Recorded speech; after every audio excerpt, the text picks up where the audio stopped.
Oi, gente, bom dia. Meu nome é Luísa, sou do Tribunal de Contas do município de São Paulo. Obrigada. Peraí. Eu coordeno a área de gestão de pessoas, que é uma área de desenvolvimento, e também sou professora da Escola de Contas do Tribunal de Contas, né, tanto na pós-graduação como cursos de extensão. Bom, e eu vou ser o mais rápida possível, porque eu sei que tem bastante coisa para falar, e depois vocês podem estar assistindo no YouTube, porque essa palestra que eu vou estar fazendo, vocês vão conseguir assistir de forma mais detalhada, inclusive com o meu parceiro, que é o subsecretário de Fiscalização e Controle, que nós fazemos uma palestra exatamente falando sobre todos esses trabalhos que a gente fala sobre inserção, integração e retenção de talentos. E eu vou ter que ficar de costas para vocês, gente. Vamos ver como é que nós vamos fazendo aqui. Então, assim, a minha área, ela é uma área que ela não está ligada à área de recursos humanos.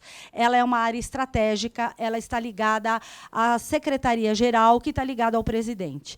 Então, isso foi o que nós ouvimos aqui nesses 2 dias, né? A importância da gente estar ligado a uma área, a ser uma área estratégica. Isso ajuda e muito nas ações que a gente vem desenvolvendo.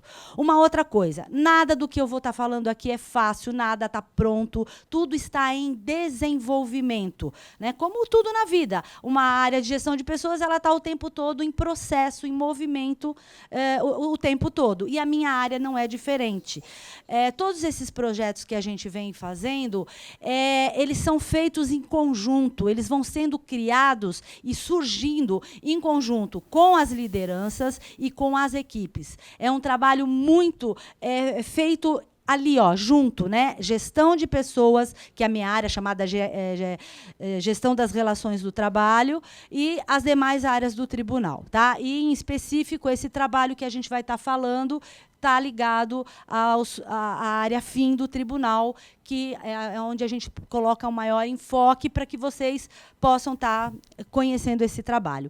Então, assim, como objetivo da nossa área de gestão de pessoas, o nosso primeiro objetivo é estar sempre preocupado em fazer diagnósticos.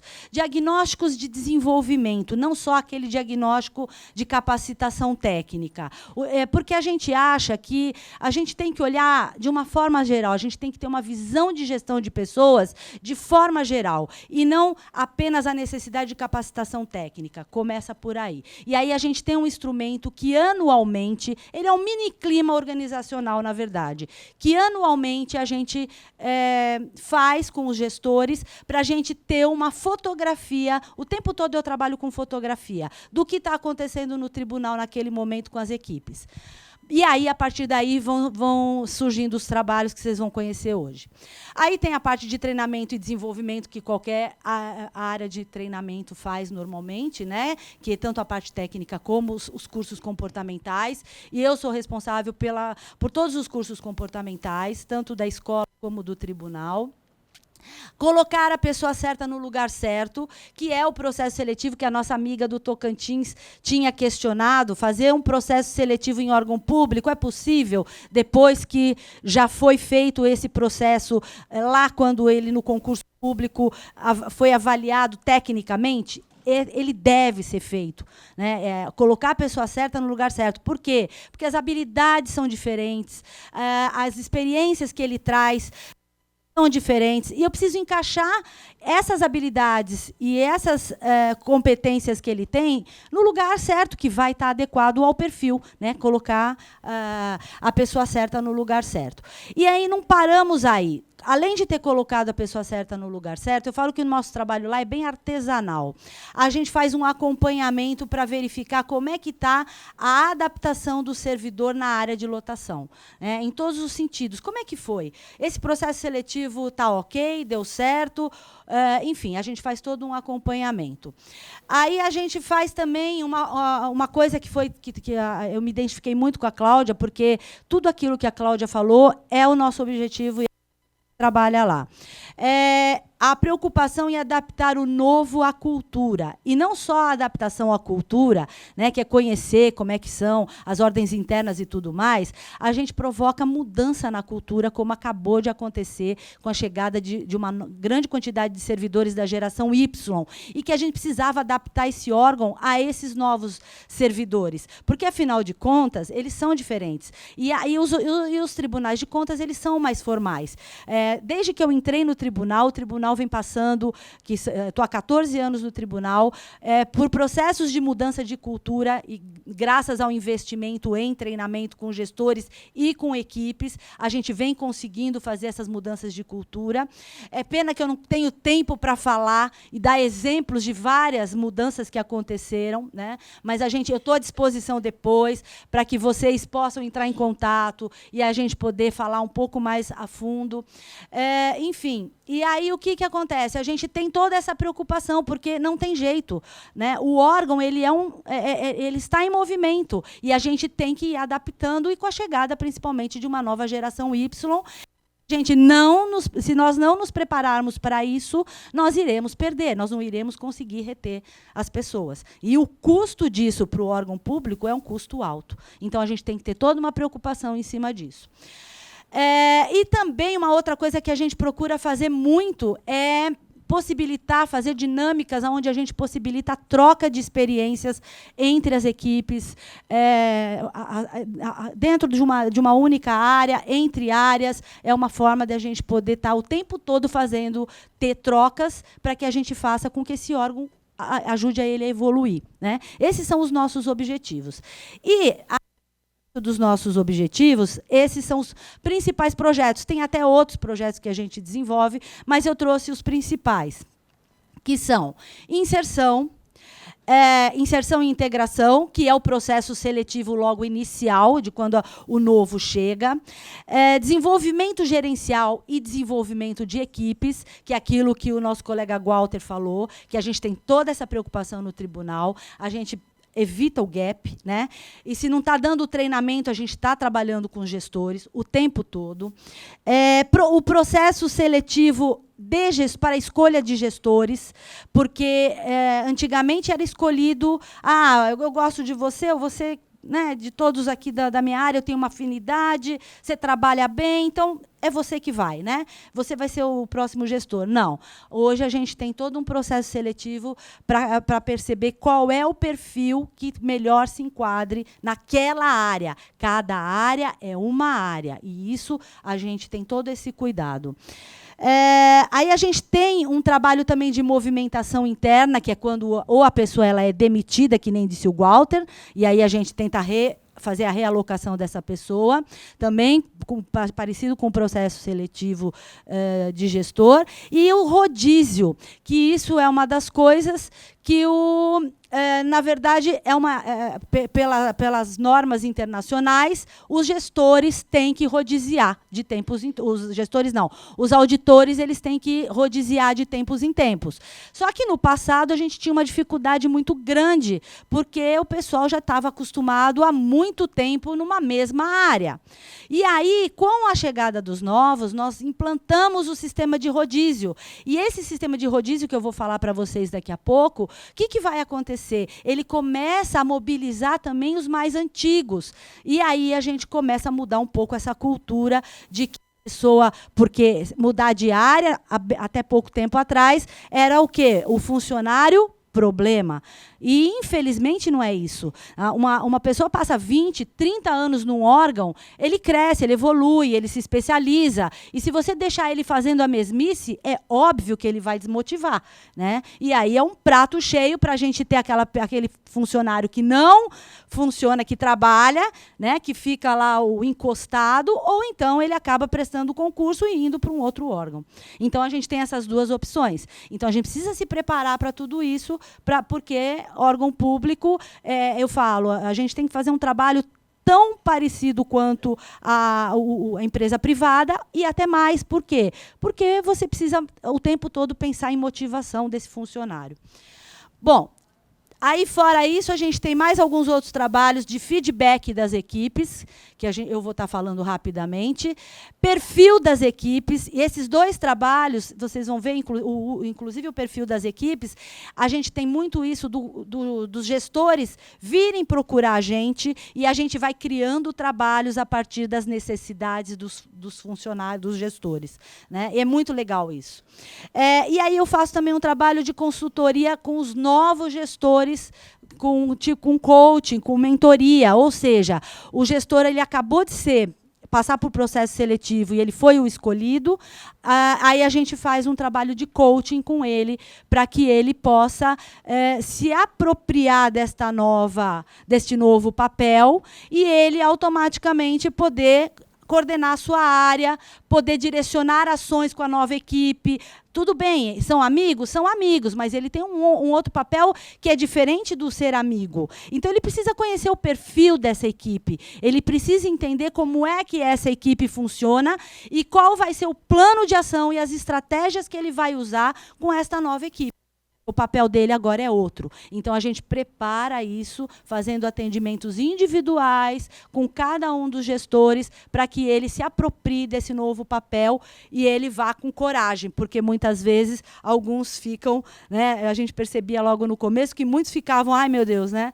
Como é que vai ser? Agora eu vou ter que assumir essa equipe que são meus amigos. Como é que vai ser? Né? Precisa estabelecer contrato de trabalho. Enfim, aí a gente tem as melhores práticas. As melhores práticas, as áreas, elas fazem a apresentação daquilo que está funcionando, que está dando certo, e às vezes até coisas que não estão dando os resultados não estão sendo tão positivos. E aí essas melhores práticas a gente passa a ser um benchmarking, né? Na verdade, a empresa privada não faz isso? Por que o órgão público não pode fazer? E sem custo, gente. Isso tudo que a gente trabalha aqui é custo zero, né? É o nosso trabalho, é o nosso esforço. Então, aí a gente faz isso. E o que a gente percebeu, que depois, no final, eu vou estar mostrando para vocês? Que a retenção de talentos, com todo o desenvolvimento desse trabalho, foi altíssima, né, em comparação com outros anos e em comparação até com outro órgão que também fez concurso na mesma época que a gente. E aí é o fruto desse todo o nosso trabalho. Então, eu vou falar bem rapidamente a inserção e a integração. O que a gente tem de diferente aqui? A gente tem a questão de colher informações para poder entender, como a Cláudia estava falando hoje, qual é o propósito desse indivíduo? O que ele espera? Qual é a expectativa? O que ele pretende no tribunal? Né? Ele está chegando, eu preciso conhecer ele. Eu aplico testes lá e fazemos entrevistas. Os gestores foram preparados para fazer entrevistas também. Eles recebem um laudo nosso, com base no laudo deles e com as nossas entrevistas, eles acabam entendendo e percebendo quais são para que área que cada um vai. E também tem uma outra coisa que é muito importante. A gente escuta, né, os interesses das pessoas que estão chegando. Que áreas? Fale até 3 áreas. Que áreas vocês gostariam de trabalhar? Porque a gente tem que fazer o quê? É um equilíbrio, né? Gestão de pessoas não é o equilíbrio entre as necessidades das pessoas e a necessidade da organização? Então, a gente precisa equilibrar isso. E aí, o tempo todo, a gente vem buscando esse trabalho. E uma outra coisa que a gente se preocupa é com a inclusão. Por quê? Porque a pessoa, quando ela chega, ela vai chegar com a melhor das intenções, né? E só que, às vezes, a forma como ela aborda a área, ela pode acabar sendo rejeitada. Então, a gente prepara tanto a pessoa que está chegando para inclusão na sua área, quanto o próprio gestor, como que ele vai tratar tanto a equipe que ele tem para receber esse novo que está chegando, né, como também para incluir esse novo que está chegando. E aí isso dá um resultado super positivo, porque hoje a gente tem assim uma harmonia muito grande entre as áreas, não só porque antigamente eram feudos, né? As pessoas viviam em feudos, hoje não. Hoje a gente consegue ter um melhor relacionamento entre as áreas, não só na própria área, como entre as áreas. Bom, aí tem a formação técnica e, por fim, Quem define a lotação é um trabalho em conjunto que é feito entre os gestores, para que aí a gente consiga distribuir com base no perfil e consiga colocar a pessoa certa no lugar certo. E logo que ele chega, tá? E aí, para cuidar da integração e entender como é que eles estão, não basta só colocar e acabou e esqueceu, né? A gente faz todo um trabalho de pesquisa, inclusive a gente faz 2 pesquisas. Uma primeira, 3 meses depois de que ele assumiu. Essa pesquisa a gente faz ela pessoalmente, para que a gente consiga entender como é que ele está.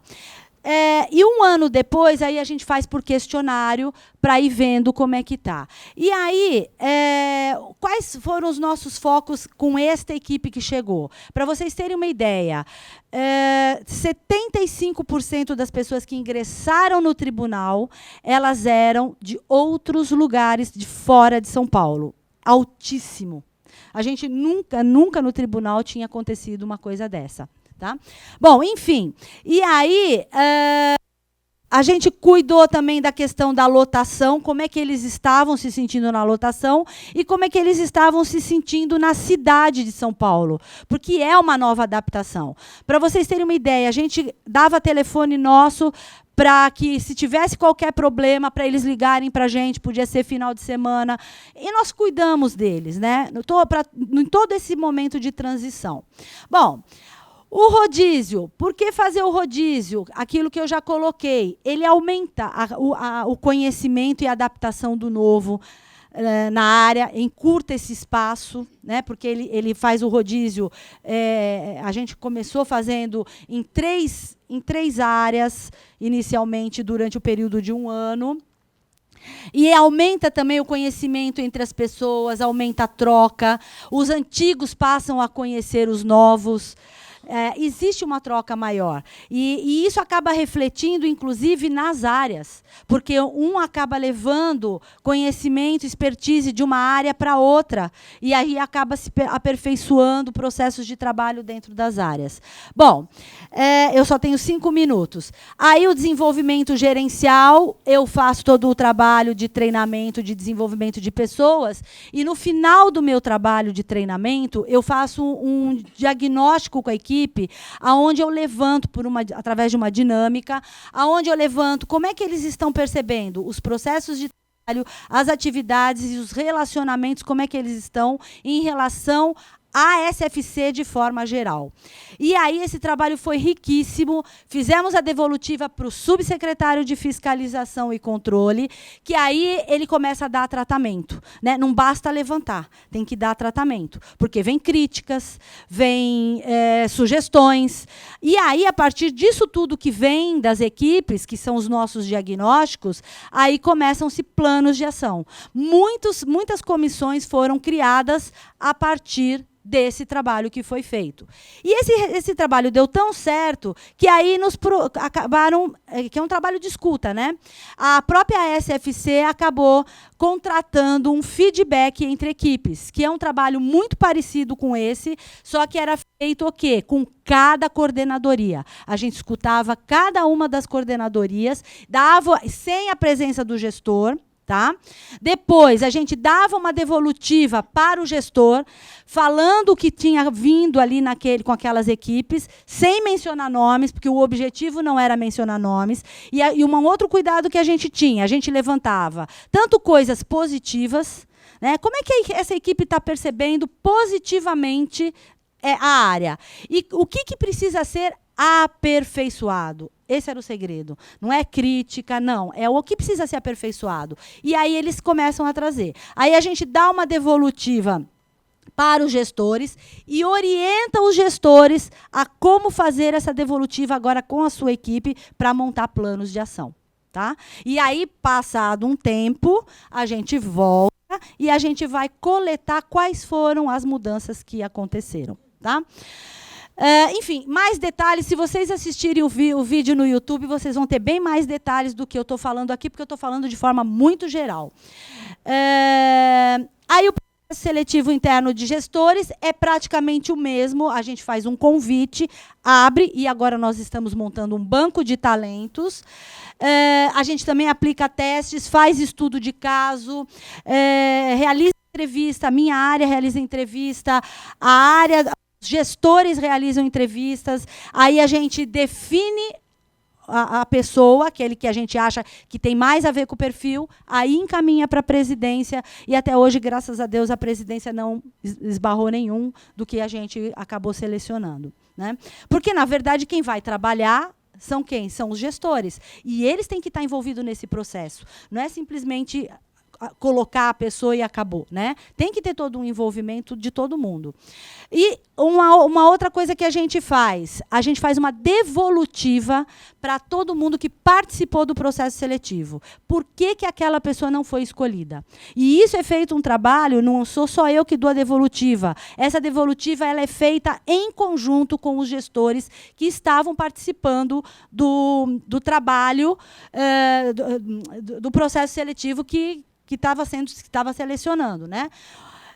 Enfim, a consultoria interna com os gestores eu já acabei falando para vocês, não vou estar repetindo, que ela tem a ver, que é tipo uma mentoria, é um coaching para ajudar esse novo gestor porque é o que eu sempre falo, ninguém nasceu gestor. As pessoas elas se desenvolvem. E, ao mesmo tempo, por mais que você faça a faculdade, na faculdade você pode ter teoria, mas você não tem ferramentas. E o que é a grande preocupação nossa lá é dar ferramentas. A gente trabalha com ferramentas para que ele consiga colocar na prática tudo isso, né? E lá no YouTube, se vocês assistirem, tem depoimento, e inclusive tem gestores que foram preparados, que vão falar um pouco até do trabalho que eles fizeram, como eles fizeram. Tá? Análise de perfil. Análise de perfil surgiu também. A demanda não fui eu que criei. Por isso que eu falo, a gente faz muito trabalho assim, a demanda vem, a nossa área é muito aberta e as pessoas se sentem à vontade de vir e falar: como é que você pode me ajudar? Essa análise de perfil tinha um gestor que ele queria saber, ele queria um perfil da equipe dele. Por quê? Porque ele queria reestruturar a equipe dele. E ele achava que tinham pessoas ali que estavam sendo mal aproveitadas. Então, ok, vamos fazer? Vamos fazer. Então, nós fizemos uma análise de perfil da equipe, com ferramentas, e fizemos uma devolutiva, entrevistas, ferramentas, pesquisa. Aí fizemos uma devolutiva para o gestor. E aí, na sequência, o gestor vai para a equipe com esse diagnóstico. E com esse diagnóstico, ele vai dando tratamento para as coisas que vão aparecendo. Ou seja, o nosso trabalho é esse. É diagnóstico, tratamento. Diagnóstico, tratamento. E participação, né? O tempo todo mundo está envolvido. Não é nada daqui para lá ou de lá para cá. Não. É um trabalho feito em conjunto. E aí, o que acontece com esse trabalho que é realizado dessa forma? Automaticamente, isso faz parte da rotina. Parte da rotina de qualquer um de nós. Isso que eu estou fazendo, eu não estou inventando nada. Não estou fazendo nada que é anormal. Nada que fere qualquer conselheiro. Isso é um trabalho que é o básico, é o beabá nosso, que a gente tem que fazer isso. Isso é gestão de pessoas, isso é desenvolvimento de pessoas, né? E se a gente não tiver esse foco, isso não gasta nada, gente. Tá? Gasta. Dá trabalho. Dá trabalho porque, assim, muitas vezes tem que levar o trabalho para casa. Porque aí você leva, você faz o diagnóstico, você vai, você volta, você faz reunião, aí você faz dinâmica com a equipe. É esse o trabalho que dá. E que faz parte do nosso trabalho. Bom, enfim. Ou seja, eu trabalho lá como consultoria interna em RH. Esse é o meu papel. Né? Ser uma área consultora, atender a necessidade, fazer diagnóstico e atender a necessidade. E aí as melhores práticas que eu também falei, que são áreas que vão estar falando sobre si. E aí passa a ser o benchmarking que eu tinha falado. Porque, e isso vai ajudando na evolução das áreas e, consequentemente, na evolução dos órgãos. Né? É uma coisa básica, gente. Isso daqui não dá trabalho. Assim, não dá trabalho em sentido de altos custos e tudo mais. Bom, e para fechar, qual foi a nossa surpresa quando a gente foi fazer uma avaliação de como é que estava os novos, 75% são de outras cidades, outros lugares de fora de São Paulo, e, ao mesmo tempo, 76% são geração Y. Qual é a característica principal da geração Y? Eles são inquietos, né? Eles querem desafio. Eles precisam de desafio. E se a gente não tiver conectados com eles e fazendo tudo isso, isso gera motivação para eles. Se a gente não faz isso, a gente perde essa geração. Aí o custo para o tribunal é muito alto. E o que a gente percebeu? Que, sendo 75% de fora de São Paulo, 76% geração Y, 107 foram contratados, né? Desses 107, em 3 anos, apenas 8 pessoas saíram do tribunal. Tá? Eu já estou fechando, já estou terminando. E que representa 7%. Anos anteriores, em torno de 3 anos, a perda, a rotatividade era em torno de 26%. Um outro órgão que também fez concurso praticamente na mesma época, perderam 20%, que também eram auditores. Então, assim, a diferença de 7 para 20, de 26 para 20%, eu acho que é uma diferença significativa. Então, eu acho que isso mostra o quanto que a gente tem conseguido reter talento com todo esse trabalho e gerado motivação, que é o que a gente precisa fazer com o servidor público. Eu acredito em servidor público, mas eu acredito que o nosso papel de gestão de pessoas é fundamental para que a gente consiga garantir isso tudo e garantir pessoas motivadas para que eles consigam fazer o trabalho. Problema, qualquer área tem, é na empresa privada, empresa pública. Não existe nada perfeito. O tempo todo a gente tem o quê? Desafios. E desafios que precisam ser encarados. E se a gente não encarar esses desafios, nada vai acontecer. Tá? E aí, ó, no YouTube, vocês abram lá o YouTube, gestão de pessoas, inserção, integração e retenção de talentos em órgãos públicos. Vocês podem ter acesso aí à nossa palestra, que está completa. Opa, desculpa. E nós fizemos um artigo para o IRB, e nós fomos aprovados em relação a esse trabalho. Então, nós vamos estar na 4ª edição da revista técnica, né, dos Tribunais de Contas, que em breve deve estar sendo aí divulgada. Então, era isso, eu agradeço e eu espero de coração que eu tenha contribuído. De qualquer forma, estou à disposição. O que vocês precisarem, podem ligar, que aí a gente está aqui para compartilhar juntos e poder seguir e melhorar os órgãos públicos. Esse é o meu sonho, né? Tem um presidente que fala que eu sou idealista, eu acho que a gente tem muito o que fazer e eu acredito que a gente consegue, né? Se unindo, tá bom? Obrigada.